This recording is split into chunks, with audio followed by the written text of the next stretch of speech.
And a little bit ago I had a buddy of mine get a hold of me and ask me if I could do a video on the Waller Waker foam style, and here it is. First and foremost, this requires a block foam, and all you have to do, it's pretty tough to find in fly shops or even around, but to make the big block foam, I took 4 sheets of 2mm and glued them together with the 3M Super 77. Took 4 sheets, glued them together and pressed them, and that'll give you a nice foam block that you can cut from with razor blades or scissors. I use scissors, so it's a little hacky, but a razor blade would give you a nice clean cut, and you can make this block foam. So what we're going to do is I got uni 6/0 chartreuse thread. I'm going to tie in just a good base wrap, and I'm using a TMC 7989 dry fly hook, light wire. For the front wings, I'm using chartreuse cattail. You can use any color you want. I just chose chartreuse because that's the color of the Umpqua fly. Throw a big clump in the stacker. Give it a good amount of stacks to get all those tips even. Pull it out and just kind of pull out all the fluff. And all of them that didn't stack.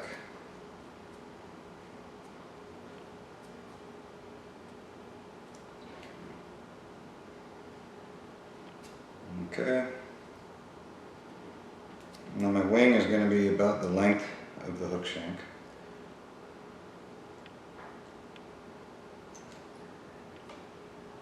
I'm just going to make a bunch of wraps and get that really well tied in. And when I get back a little further, I'm actually going to cut this. I'm going to cut it at a nice long taper.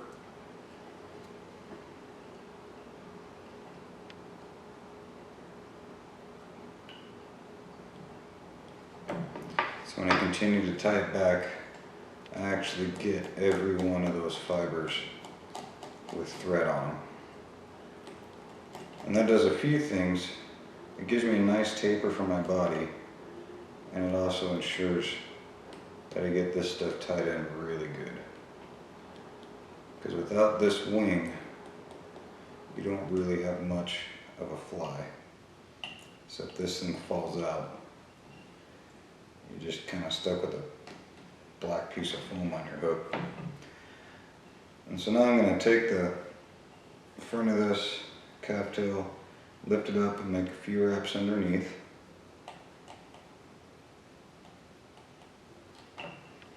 So it kind of stands up a little bit. And now I'm going to split it in half. And it's pretty important that you get this as even as you can, so it doesn't want to lean to one side or the other. And once you got it split, run some figure eights through either side to separate it. And I'm going to take it and I'm going to post up each side.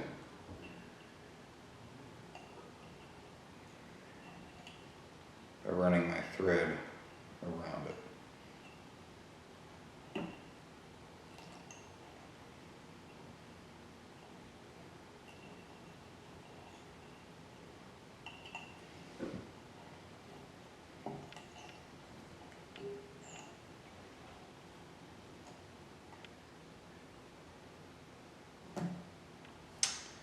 And I lost the post. That happens.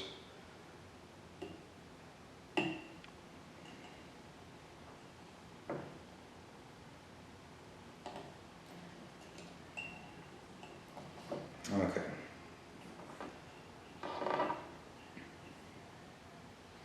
And clip the little stragglers out of the way, just for good measure.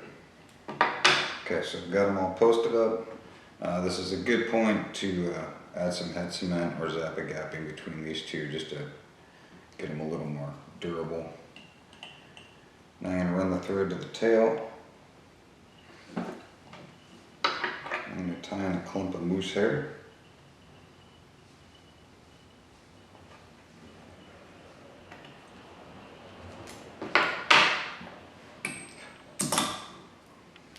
Just a little bunch like that, throw in the stacker.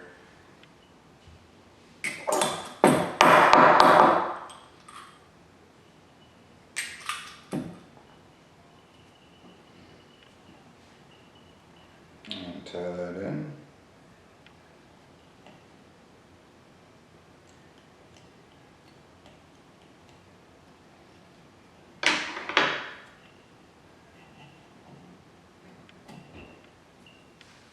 And clip out the excess.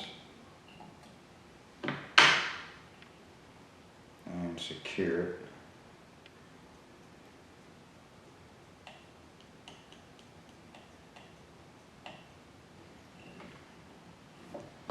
And now for the block foam. If you can see, I cut this in a taper.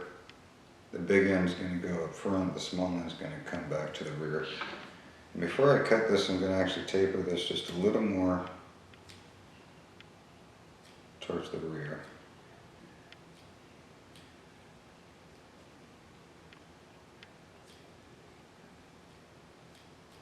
I'm just going to kind of round the back edges a little bit.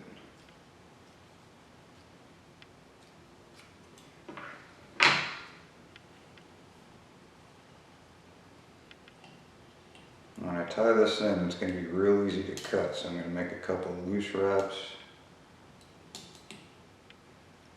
And it's going to get tighter and tighter as I go.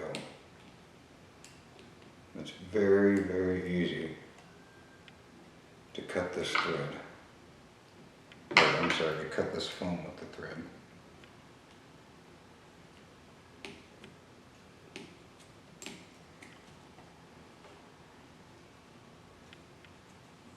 Okay, lift it up.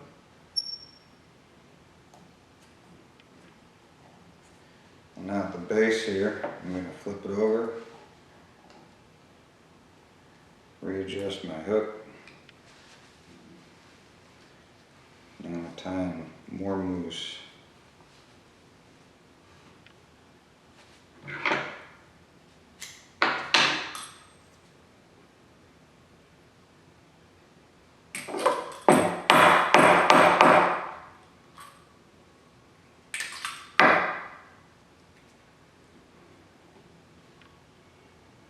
Under the hook, and I'm just going to extend it to the hook point.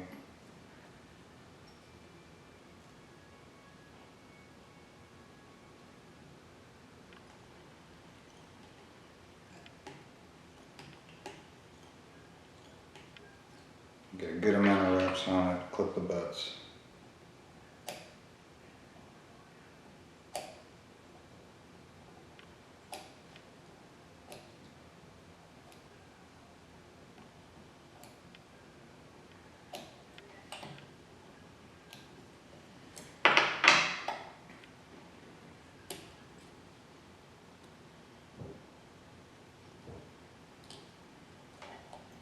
And now I can flip back over.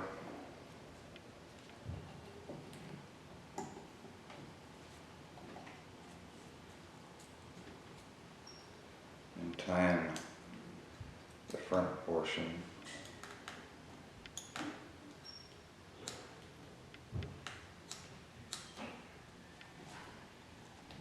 Of my foam.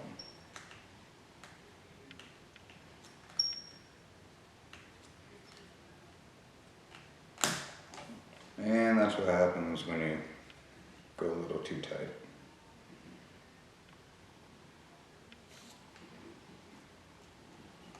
Now just retie it over your old thread.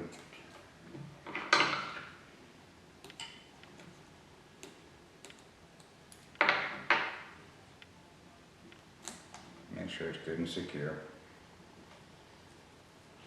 Now I'm going to lift up everything in the front.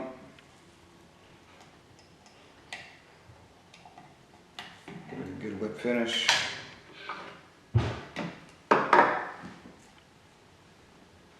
Clip the front foam a little shorter than the wings, and I'm gonna just give it a good little angle.